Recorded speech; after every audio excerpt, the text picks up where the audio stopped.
You're up. Hello, I'm up. Welcome to today. This is very exciting.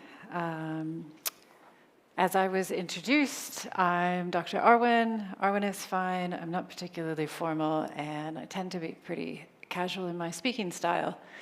One of the things that's been emphasized so far in this conference, and that is key to the idea of building fair and just intelligence systems, is developing a sense of psychological safety and intellectual safety within the group you are working.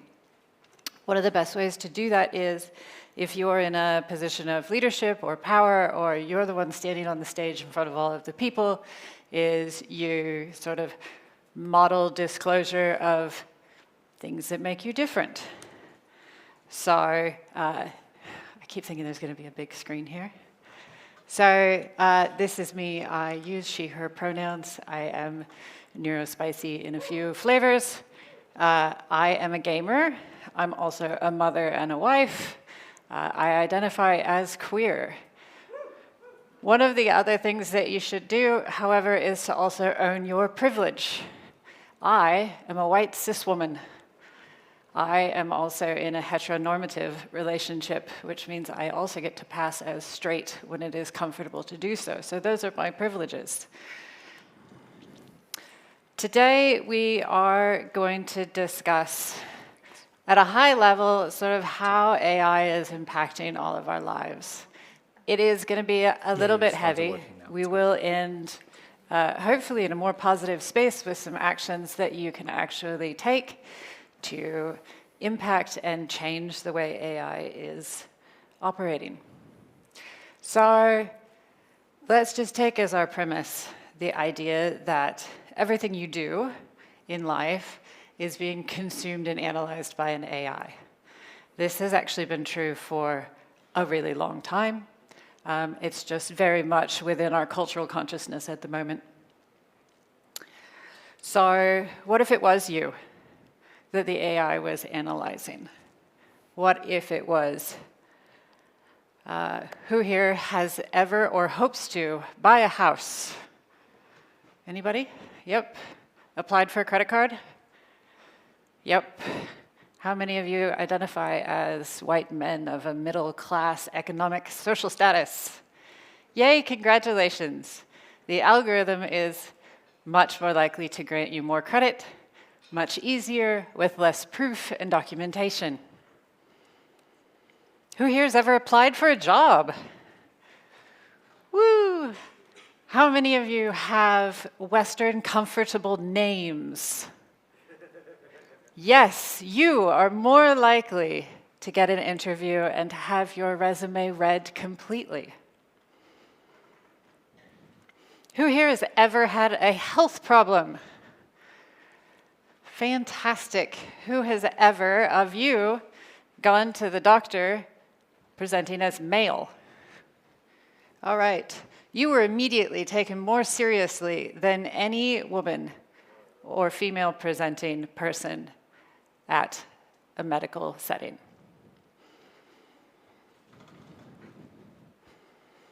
So these are not hypothetical futures. These are things that are already happening. These are happening to the people that are sitting next to you. These are happening to your parents. These are going to happen to your children.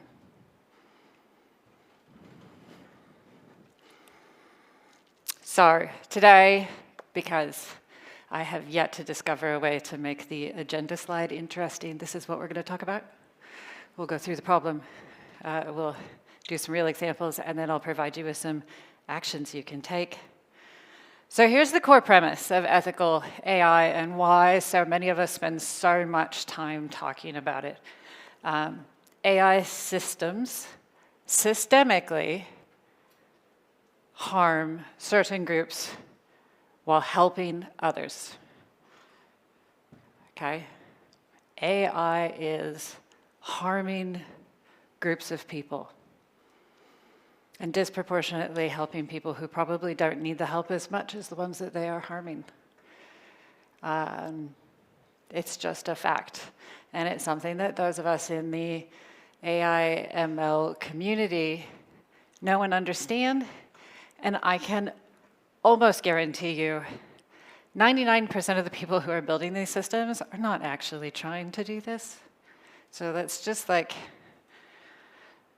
put some context around this, right? We're real human beings. We are real, generally empathetic human beings with our own advantages, disadvantages, and problems building these systems, and they're still causing harm. Part of the reason that this happens is because of some myths that are generally accepted, and you may have heard them. Math can't be biased. Has anyone ever heard that? Yep, maths can't be biased. 2 + 2 is always 4, right? Algorithms are objective. I'm not even gonna go that one. And the numbers don't lie. This is less of a myth and more of an excuse, I have to say. But the truth is that we are all biased. We all have biases, and we act on these biases. We use them as cognitive shortcuts in our day-to-day life. It is the way our brain operates. And we create biased data. That data is changing, is training these AIs that are getting deployed. So no, math itself can't be biased, but the data that the math is learned over is always biased. The data is always biased. One of the things we should keep in mind when we're developing this is we're not automating the decisions, we're automating discrimination. Okay? All a bias is a cognitive shortcut. It's a way to short-circuit a longer, deeper thought process so that we can expend less of our energy, like literal physical energy, getting our brains to work. So what are some examples of this? In AI health, there was an article in the journal Nature Medicine, highly respected journal, where pulse oximeters consistently overestimated the oxygenation level of Black patients. This had direct health outcomes and did result in higher death rates for Black patients until they were able to correct it. Does anyone believe that the pulse oximeters were secretly developed to work more poorly on Black patients? Probably not. Gender bias in clinical trials. Females are horribly underrepresented in medical trials and studies. Not only were they dismissed historically, but also we have all of these terribly inconvenient hormones that cause our bodies to do vastly different things depending on where in our cycles we are or where in our growth and development we are. That makes it really complicated.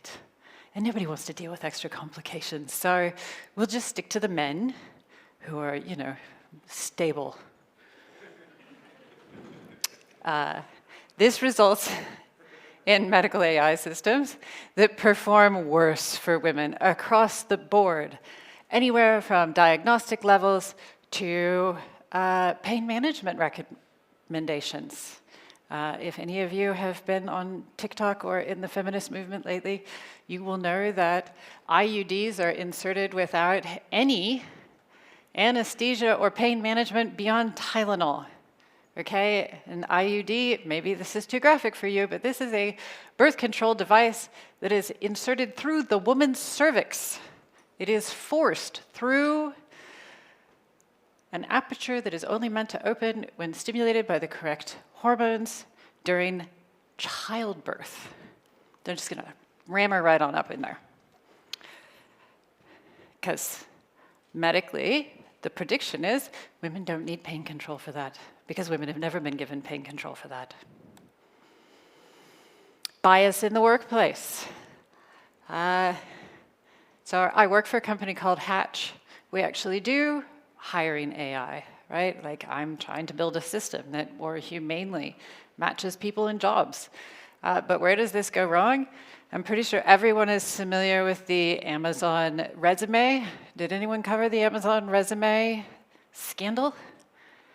No? All right, quick TLDR on that. Amazon trained a resume screener. They trained it on the successful hires they had already made. They, yeah, you know where this is going. They applied it to their incoming applications, and guess what? Women got penalized because all the successful hires at Amazon were men. Here is an even worse one. The ACLU, which is the American Civil Liberties Union, recently had a case where a deaf indigenous woman, both of those things are relevant, performed a video AI interview. Now, these are all the rage right now. For promotion. This was a highly capable, highly experienced and qualified woman. The AI could not understand her deaf accent. Okay, so people who have hearing impairments but who still speak can have a different accent. And it is a deaf accent. It is different from a standard English accent. Okay, but this translates to anyone who may have a strange accent. Who here speaks more than one language and English was not the one you grew up speaking? Yep. That's a lot of people. A lot of people. She was denied the promotion by the AI. She had to go to the American Civil Liberties Union to sue the company. A little bit closer to home, discrimination in the justice system. Now, I'm an American, so usually I trot out an American example for this, but I did, unfortunately, find an Australian example. I'm also Australian. Woo! Passport fun. So in New South Wales, they had STOMP, which is not an ominous acronym at all for a justice system, suspect target management system, that was supposed to identify high-risk individuals, youths and adults, to enable the police to make preventative outreach and interventions. But unfortunately, what happened is young and Indigenous people were disproportionately targeted. Interventions were not as kind as that word sort of makes it sound, and the outcomes were worse. Youth and Indigenous youth and people were subject to repeated police stops for no reason, interrogations, searches, and actually a higher incident relationship with the Justice Department, which is one of the indicators of sort of long-term success of being a law-abiding citizen.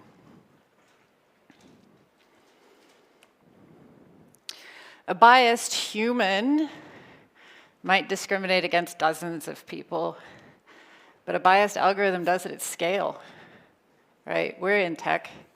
We're all familiar with scaling and operating at scale, right? We're talking about millions of people. We're talking about billions of decisions. There's no way a single human is going to be able to impact at that level.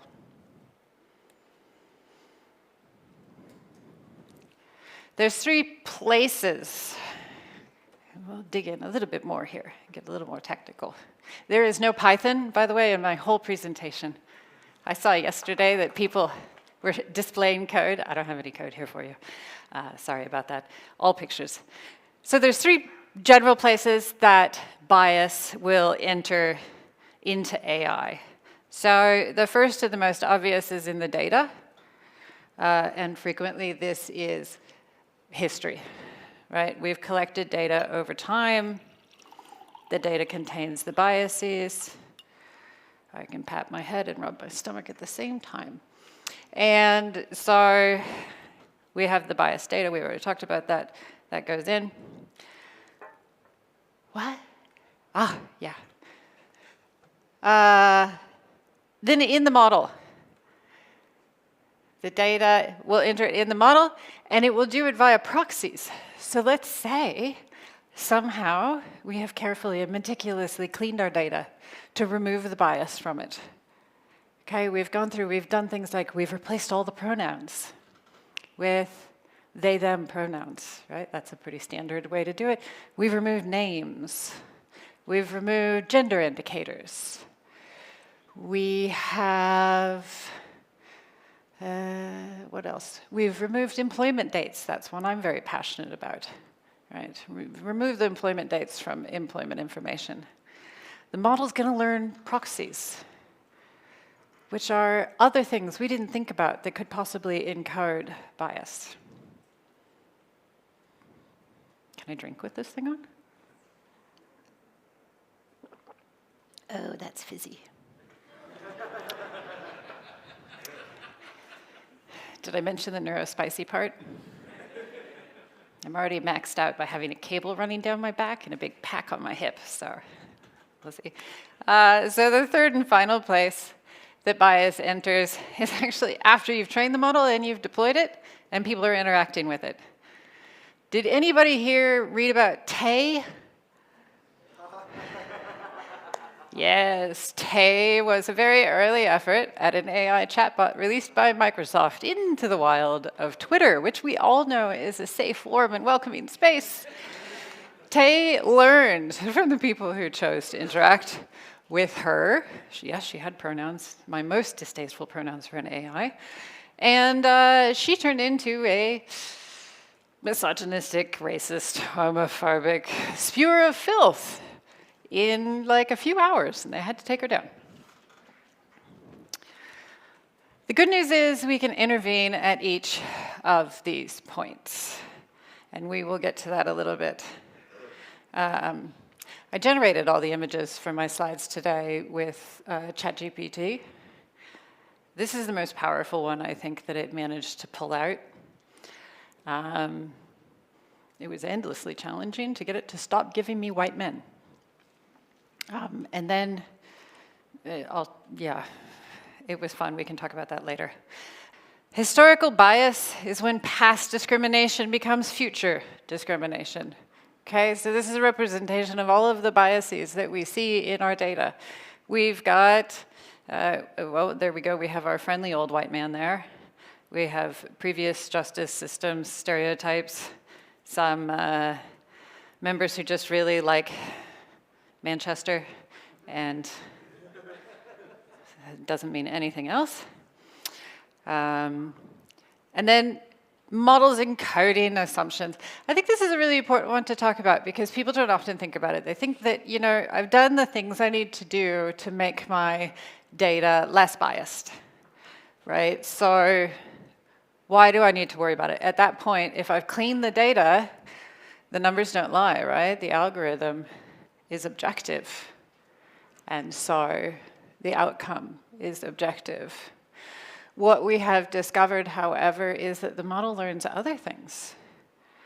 The model learns that postcodes are a fantastic proxy for socioeconomic status. The model learns that surnames are a fantastic proxy for, what could surnames be a fantastic proxy for? Anyone want to guess? Yeah, what else? Spending habits.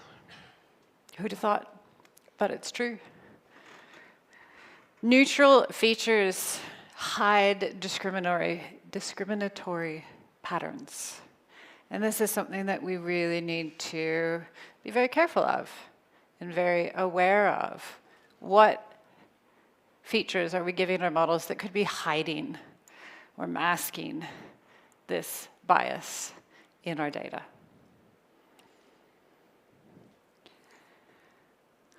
Once we deploy a model, as with Tay, although not quite as dramatically anymore, people are going to interact with it.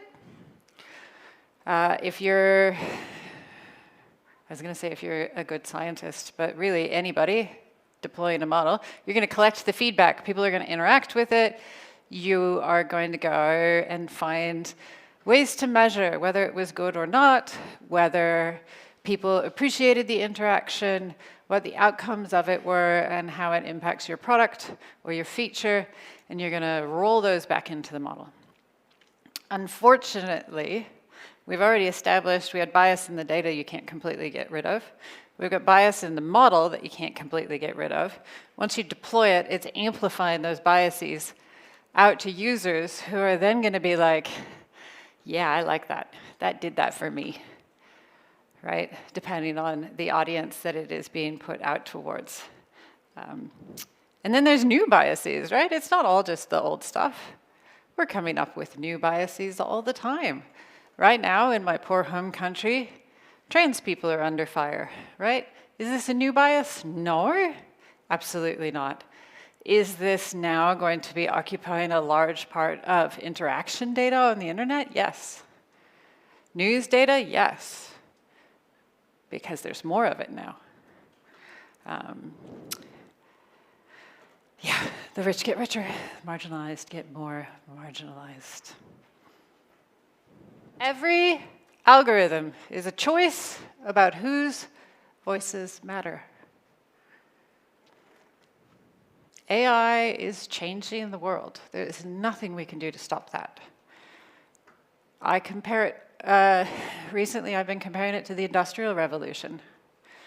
AI is doing to knowledge workers, white-collar jobs, those of us who have felt safe and comfortable in our offices, it is doing to us what the Industrial Revolution did to laborers, factory workers, farmers.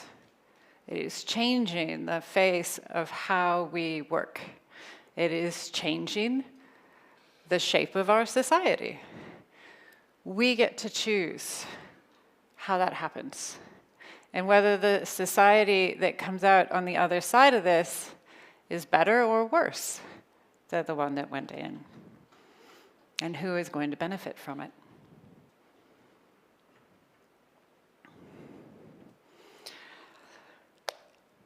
Let's talk about some solutions. Build better. That's what we want to do. We want to build a better society. We want to build better AI. We want to build better people. Anti-oppressive AI framework. Man, that sounds pompous. It really does. It's not a checklist, right? It's not a set of rules that you can follow, right? It's a really up-myself way of saying, be an empathetic human being and apply it to your work and apply it to AI. There's 3 areas that we can do this before we start building something, while we're building it, and after we've deployed it. And the key thing I want you to keep in mind is at every point, our goal is to center the voices and experiences of the people most likely to be harmed by the systems or overlooked by the systems. If any of you were ever ignored at school, you'll know that sometimes that's just as painful as the bully who picks on you. So, what do? Before we build, we ask questions. What are you optimizing for? Fairness or profit? Who's not in the room? Look around at your team. Who's not there? Who's going to use this system? Is it a stretch to think that a certain group of people might use this system? Sure, but think about it anyways. Who's benefiting and at what cost?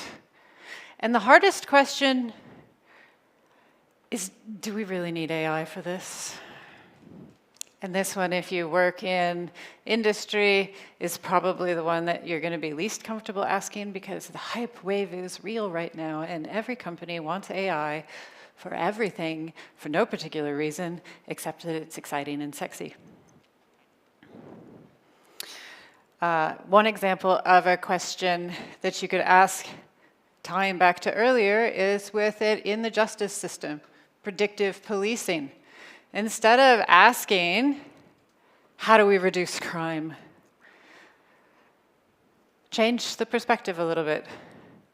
How do we make communities safer without causing harm from the policing practices? Right? It's not how we reduce crime, it's how do we make communities safer? It's a small shift, but it's very important in the perspective you're bringing to these situations. During development, these are 3 tools: Fair Learn, AI F360, and What If. They're fairness calculators, if you will. They'll look at your data, they'll apply metrics, give them a go, try them on. It's a very short slide. I'm just going to wander back and forth so you guys can take some notes. Build in explainability, right? If you can interrogate your model to say, why did you predict that this person who's been making lovely eye contact during the, thank you, why did you predict that about this person? And it comes back and says, well, they have a fantastic hairdo, right? It is lovely. Then probably, like, is that something you really want your model to be considering?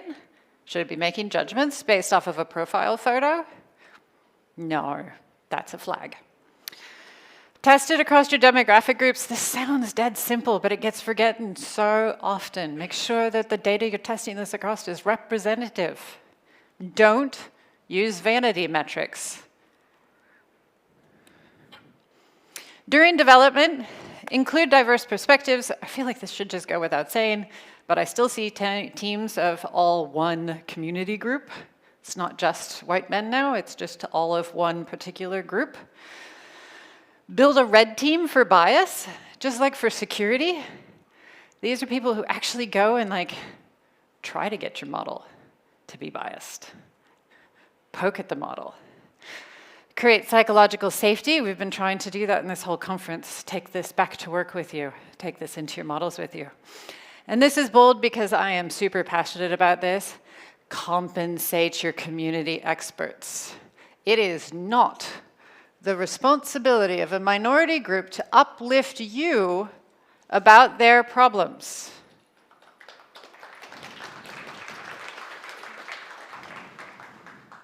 Pay them. Ask them. If you want their lived expertise, respect it. Don't expect it, even if they're your coworker and colleague. Ask politely. You don't need a PhD in ethics to do this. You just need a habit of asking questions about how other people are feeling or how it might impact them. I don't have a PhD in ethics, by the way. The sort of last step is after deployment. One of the things that we hold near and dear to our heart in AI is that everything you've done up to the point of deployment doesn't actually tell you how your model is going to do in the wild. Because as much as you've tried to imagine all the variables and permutations of interactions, humanity is going to surprise you, appall you, just completely confuse you. So you need to monitor continuously. Add the outcomes to your dashboards. Add the fairness metrics to your dashboards. Are you seeing the distributions of communities that you expect? Talk to your users and set up a robust appeals process. If you're making a decision about something, people should be able to appeal that and have action taken. And plan for retirement. The model is going to degrade. It's not going to suit its purpose, or maybe you're going to find out it's messed up. You need to have a plan to take it down. Start now. What can you do now? I've thrown a lot at you. We've gone a little bit dark at times. Ask the questions in the meetings when you're planning. Okay? Use your privilege to hold the space for those questions. If you're a senior or you're a manager or you're unassailable in your company, use that, right? Push back, ask questions. Advocate for bias testing within your models. Advocate for bias testing within your products. It's not just AI. It's, is your UI friendly to people with different color perception differences? Is it friendly to people with vision or hearing loss? Is it friendly to the elderly? People who may have a hard time with dexterity. Like, these are all things we should be considering. Learn about the communities, as long as you're paying the community experts, that your AI is affecting. Most people like to talk about themselves. Go ask, start a conversation, see if they want to contribute. Read the internet. I mean, it's not hard, people. TikTok is out there. People will tell you for free. Maybe hardest, speak up if you see potential harm. And this is, again, when I'm going to ask you to reach out and embrace your privilege where you have it, and speak up for people who don't have it. It's going to be uncomfortable for you. Maybe you feel like it's not your spot to speak up for your colleague. You can ask them. You can speak up for them privately via another channel. Or you can say, hey, raise it, I'll support you. I'm there. I'll put my voice, I'll put my face, I'll put my physical presence behind you, and we'll raise this. Perfect is the enemy of good is a phrase that I hear in a lot of software companies. Start where you are. You can't change anything that you've done to this point. Use what you have and do what you can. In more than just an AI, and in everything, I think that this is a perfectly reasonable ask. It's gonna be uncomfortable, but you're gonna grow, and you're gonna become a better person. Everyone can make a difference in this area. The future of AI does literally depend on the choices that every technical person or person who interacts with it makes. Gen AI has democratized, for better or worse, AI forever now. They are no longer requiring to have people like me in a company to build the model. Now every engineer can do it. So now you're all AI experts. So pay attention to this. The choices you're making are going to impact society.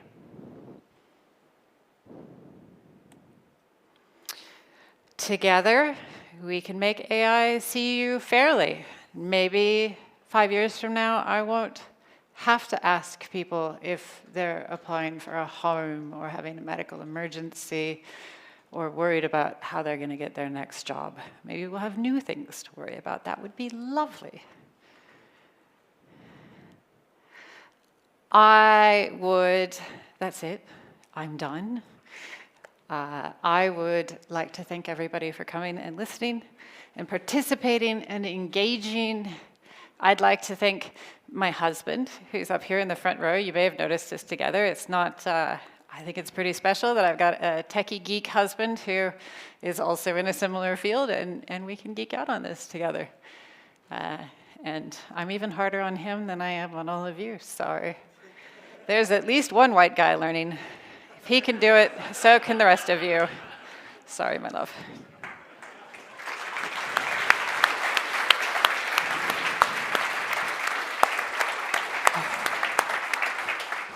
Thank you very much, Dr. Arwen. Thank you. Thank you. We have for you this wonderful speaker mug. Yay! Here you go. Thank you for speaking at PyCon AU. I think your slide about how we want to build better communities really resonated with me, because building better communities is why I'm here as director, and yes, we want that. Yeah, I've been very impressed with PyCon, actually. It's been very heartwarming, and as a woman in tech, I don't often see audiences as diverse or welcoming as the audience here. And thank you for making me feel safe and comfortable sharing some of the personal things about who I am. Thank you very much, Dr. Arwen.